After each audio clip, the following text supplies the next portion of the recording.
मेरा नाम है प्रगति कुमारी और आपका प्रगति गीता एजुकेशन क्लासेस में स्वागत है प्रोग्रेस विद एजुकेशन के साथ।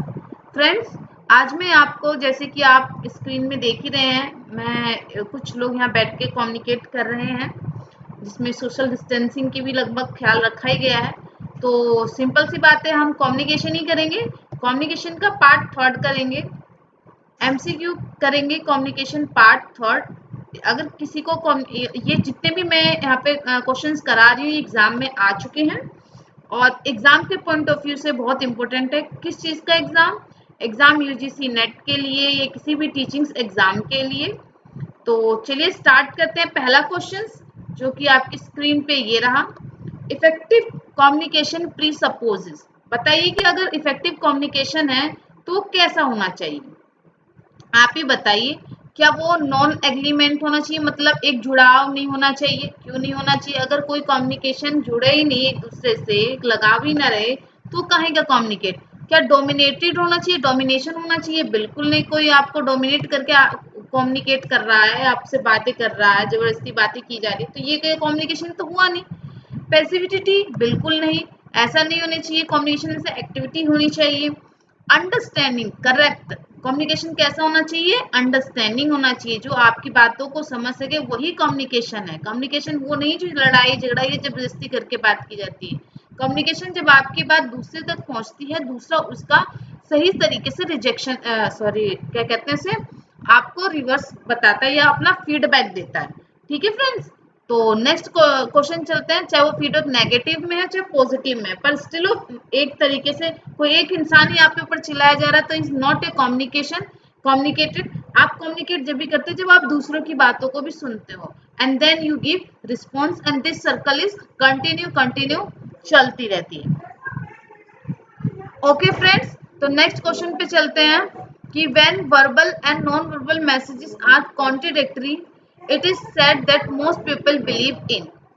One second. हाँ, तो फ्रेंड्स ये था कि when verbal and non verbal messages are contradictory, it is said the most people believe in. एक बात बताइए, यदि आपके सामने एक चोर खड़ा है, अच्छा पहले मैं इसका मीनिंग बता दूं, ये क्या कह रहा है? ये कह रहा है कि यदि दो चीजें हैं आपके सामने, वर्बल भी है और नॉन वर्बल मैसेजेस है, वो एक दूसरे से अपोजिट है, कॉन्ट्राडिक्टरी मतलब अपोजिट है, तो इसे आप क्या कहेंगे? मोस्ट ऑफ पीपल किस पे ज्यादा बिलीव करेंगे, वर्बल पे या नॉन वर्बल पे? सीधी और सिंपल सी बात है, ऊपर वाला इंटरमीडिएट मैसेजेस काट दीजिए और एग्रेसिव मैसेजेस को काट दीजिए, हमें इन दोनों में से चूज करना है। बताइए, मान लीजिए एक आपके पास हाथ में बैग में पैसों का बैग लिए हुए भाग रहा है, ठीक है, और वो कह रहे हैं मैं चोर नहीं हूँ, मैं चोर नहीं हूँ, तो आप बताइए क्या मानोगे, क्या वो चोर है या नहीं है? उसकी बॉडी लैंग्वेज को देखते हुए आप ये कहोगे ना कि भाई वो चोर है, चाहे वो कितना भी मना कर दे। सबूतों पे जाओगे ना, उसकी बॉडी लैंग्वेज पे जाओगे ना, उसकी हरकतों पे जाओगे ना, तो उसे क्या बोलेंगे? Non verbal messages. यानी आप किस पे विश्वास करेंगे? नॉन वर्बल मैसेजेस पे। ठीक है फ्रेंड्स, आई थिंक आपको समझ में आ गया होगा। हम नेक्स्ट क्वेश्चन पे चलते हैं।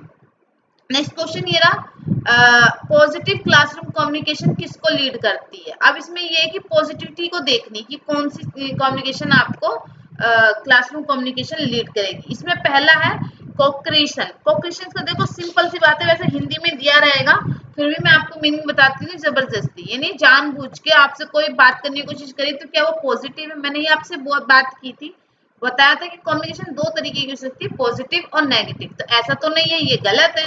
सबमिशन, सबमिशन का मतलब होता है प्रस्तुतिकरण। ये आपके सामने कोई प्रस्तुति किया जा रहा है, आपके सामने लेक्चर ही दिया जा रहा है, तो कम्युनिकेट कहाँ से हुआ? तो अपनी ही बात कर रहा है ना, फिर ये भी नहीं हुआ। दूसरा कन्फर्टेशन, इसका मतलब होता है आमना सामना मुकाबला करना। कोई आपको मतलब मुकाबले का मतलब ये है कि आपसे लड़ रहा है, तो वो किस तरह का कम्युनिकेशन हुआ? आपसे की बात ही नहीं सुनी जा रही।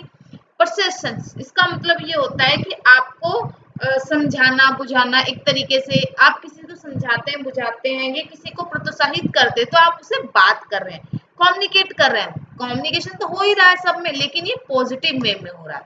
तो राइट आंसर इज फोर्थ। तो चलते हैं फ्रेंड्स नेक्स्ट क्वेश्चन की ओर।